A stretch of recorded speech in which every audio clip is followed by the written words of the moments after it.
Hello and welcome to The Bottom Line here on TVP World, where we bring you the best of the main business and economic stories of the day. I'm your host, Marie Cato. As we await the Trump-Putin summit in Alaska this Friday, Poland has begun musing what potential peace in Ukraine might bring to the country's economy. Konrad Gorlinski brings us more in his report. U.S. President Donald Trump confirmed Monday he will meet Russian leader Vladimir Putin in Alaska on Friday, vowing once again to make a deal on Ukraine, a pledge he has made before. Well, we're going to have a meeting with Vladimir Putin, and at the end of that meeting, probably in the first 2 minutes, I'll know exactly whether or not a deal can be made. How will you know that? Because that's what I do. I make deals. Whether this meeting produces anything beyond headlines remains to be seen, but even the hint of progress could mean real gains for Poland's economy. We also care very much that peace prevails in our region because this will be very good for our security. But it will also bring in investment opportunities because it is known that where there is war, there is much less willingness to invest. In general, Poland will become more attractive, so we can talk about bonds on the one hand, but I also think about the capital market and the stock exchange. Since Russia's full-scale invasion of Ukraine, Poland has faced what analysts call a geopolitical risk discount, meaning investors are willing to buy only at reduced prices to compensate for regional instability. The MSCI Poland Index shows the scale of the problem. Since 2022, its average price-to-earnings ratio has fallen to 7.5, compared to 14 for other emerging markets. That's a one-third drop in relative valuation. This market pressure isn't just about stocks. It pushes up the cost of capital, affects interest rates on bonds, and limits the scale of foreign direct investment. Analysts say any move toward peace in Ukraine could ease those pressures. Perhaps this reduction in risk, because that's what this is really all about, this reduction in risk in the region may lead to expectations of a greater inflow of foreign capital, also in the context of new investments in Poland. We also cannot overlook the possible knock-on effects we may see from improved relations between Russia and the West, especially on global commodity markets. But we also need to consider what Russia's relations with the rest of the world will look like and what impact this will have on commodity prices, particularly hydrocarbons and oil. This could also have an impact on GDP in the broader perspective. Poland's final GDP figures for the second quarter are due Wednesday. Economists at Alior Bank expect growth of 3.5%, despite the geopolitical headwinds. They project 3.5% to 3.8% growth in the third quarter, and potentially 4% in 2025, even without a breakthrough in Ukraine. If a peace deal preserving Ukraine's sovereignty were to be reached, the economic upside for Poland could be much greater. But market sentiment remains cautious. Betting platform Polymarket on Wednesday put the chances of a ceasefire this year at just 36%.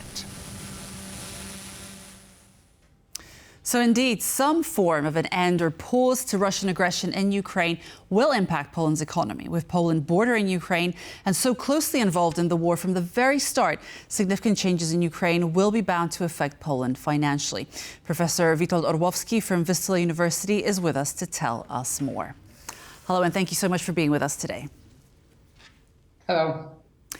So the broad consensus is that Poland's economy is doing very well and that it will end the year with well over 3% of GDP growth. And if the Trump-Putin summit comes through with some form of de-escalation, how much more do you think that it will boost GDP growth this year? Can we expect 4% growth to be certain? Well, it's possible, but the issue is not really about this number. Is it 3.5 or 4.5? The point is rather about how healthy the growth of Poland is, because we've got relatively fast growth, actually one of the fastest ones in the European Union. There's no doubt about that. But the point is that this growth is basically supported by the consumer demand, by the internal demand, with very weak exports, and with, probably accelerating, but still relatively weak investment activity. And every economist will tell that this is not a nice combination because it leads to some deterioration of the external accounts of the economy, so the current account deficit increase and moving from the surplus to the deficit, and therefore cannot last for a very long time. So what Poland needs really to make, not really to get some 0.5% growth of points of more growth, this is not the key point. What Poland can gain and what Poland can hope for is really the acceleration of the investment as the acceleration of the exports. Both can be connected to the story of Ukraine because basically slow growing exports of Poland is a result of the very kind of bad situation of our neighbors. I mean, Germany and last year also the Czech Republic were in recession or stagnation at the best. And those are two biggest Poland's trade partners, the export markets. Ukraine is obviously in a situation of a war. So the exports of Poland was going against the wind. There's no doubt about that. And given the situation, one must say that the export performance of Poland was not very bad, but still it was a very slow growth of exports. But the second and more important point is probably that the investment plans of many firms have been postponed, given that there is this general waiting for a clear sky, right? For the situation to be clarified. And the war in Ukraine is one of the elements that is pushing the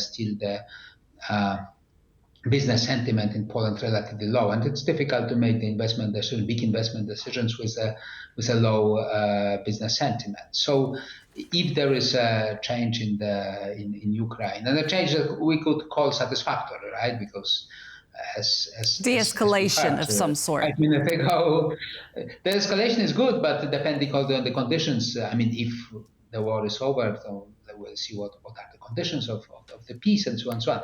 But assuming that there are good news about Ukraine, then it may lead to the improvement of the mood in Poland and to the acceleration of the investment, and most likely over a longer period of time to the acceleration of exports as well, because it may help Germany, it may help that's in a mood much worse than Poland, by the way, and it's in a recession, not growing 3-4% like Poland. Sure.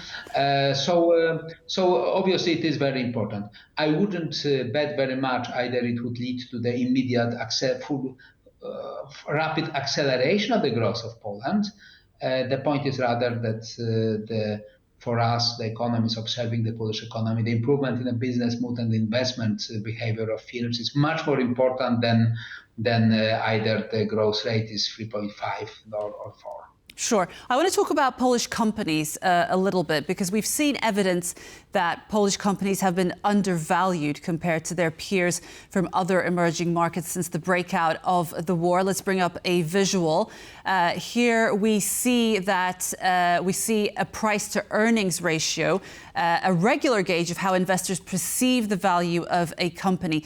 The yellow line represents Polish businesses and the orange one, their emerging markets peers. So we see that the two lines overlap more or less, but the Russian invasion marks a point of divergence, and this divergence is worth about 30 million euros. In other words, Polish companies are 30 billion euros less worth than they would be if the war had never started. So if the stock exchange responds, what do you think that we will see happening on the stock exchange, assuming that Friday's summit goes well? Can you tell us a little bit about that? Well, I may guess that over the next quarter, both lines would meet once again.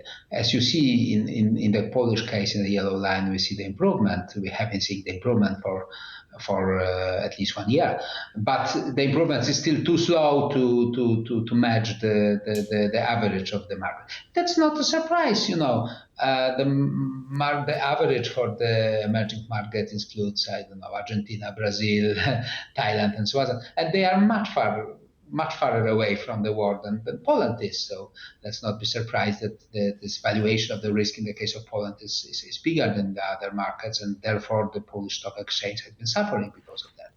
But if there is some if there are good news from Ukraine, then we may see some probably short-lived, but still maybe even a rapid increase of the indices of the Warsaw Stock Exchange. So if there is the general change of the mood, obviously it will be reflected first on the stock exchange. Okay. And can we expect an increase or perhaps even a surge in long-term government investment bonds? And also, how will the Zwarta behave if it's going to be stronger? What about the competitiveness of Polish exports?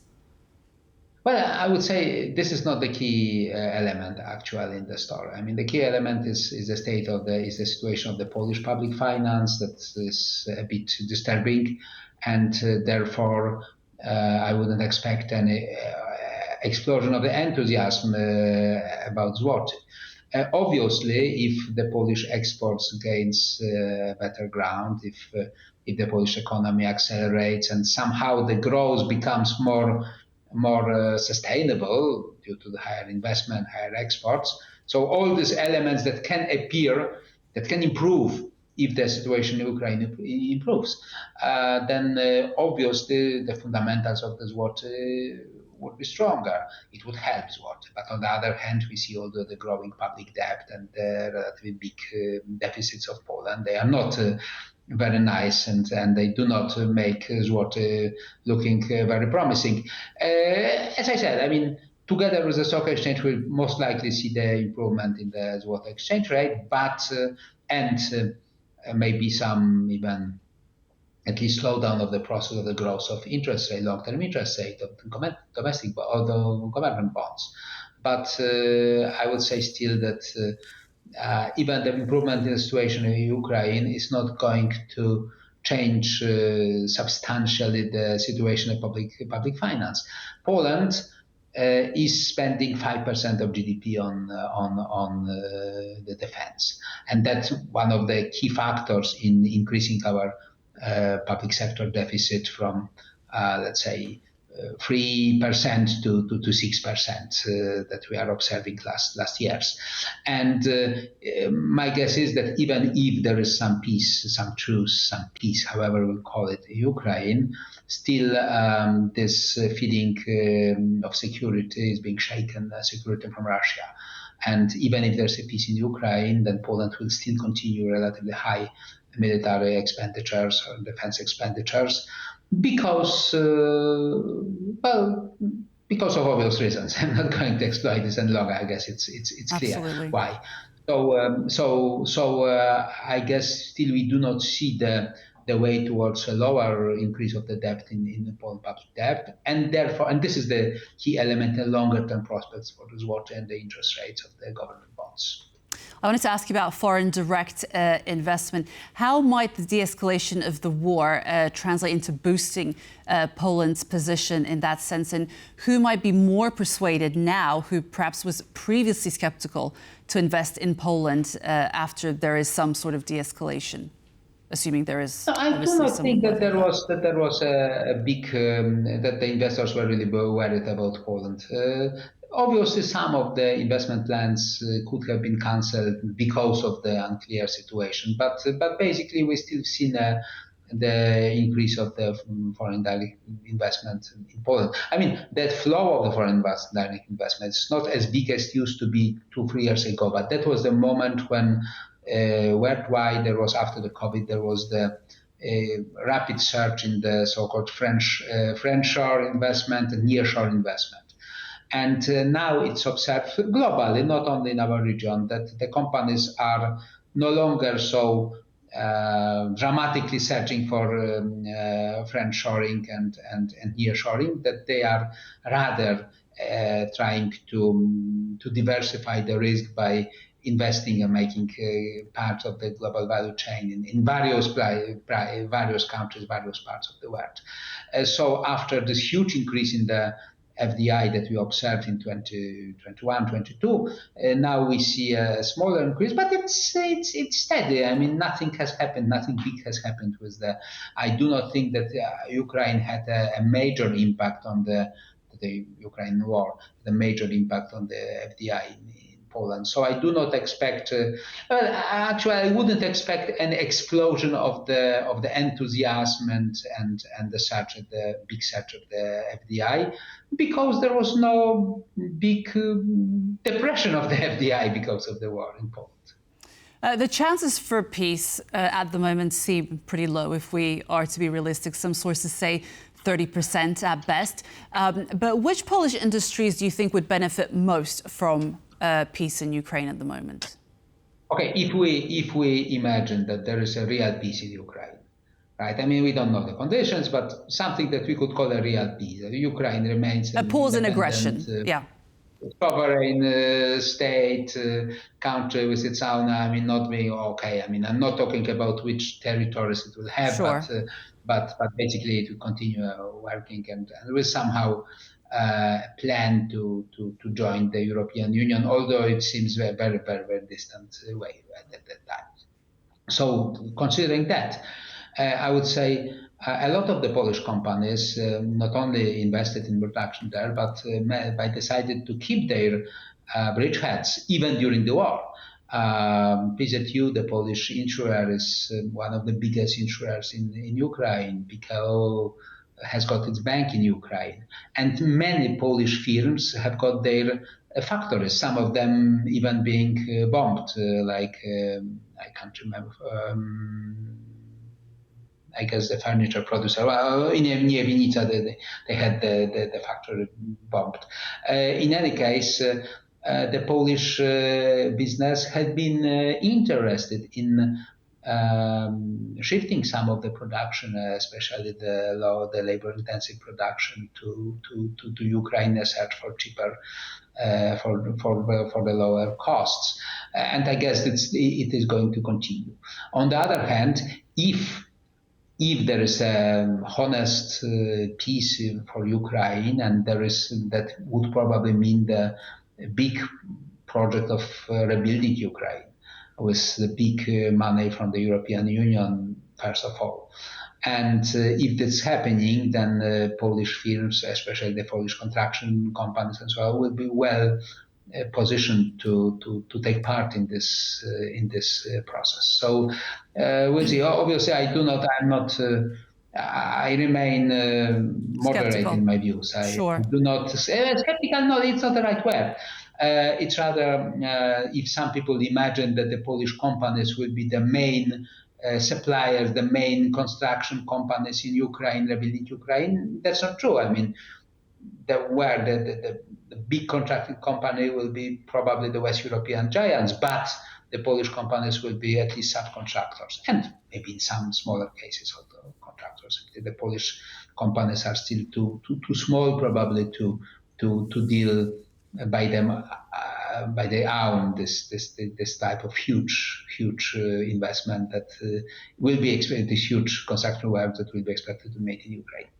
Okay, and just very quickly as we wrap up, what happens if the summit falls through and actually triggers even higher tensions in Europe, in our region in particular? How might this impact the Polish economy, keeping in mind that there is growing anti-Ukrainian sentiment in Poland?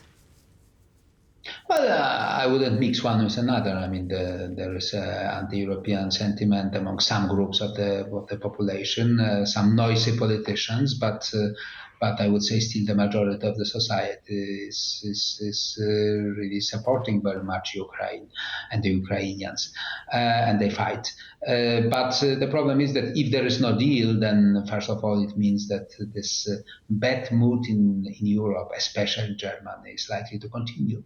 And that's bad news for Poland because, as I said, the Polish growth may look very nice if you look at the surface of the numbers, but below the surface, we see that this is kind of unhealthy growth with a low investment, with a low exports, and this is what we really very much need to develop Poland on a steady way.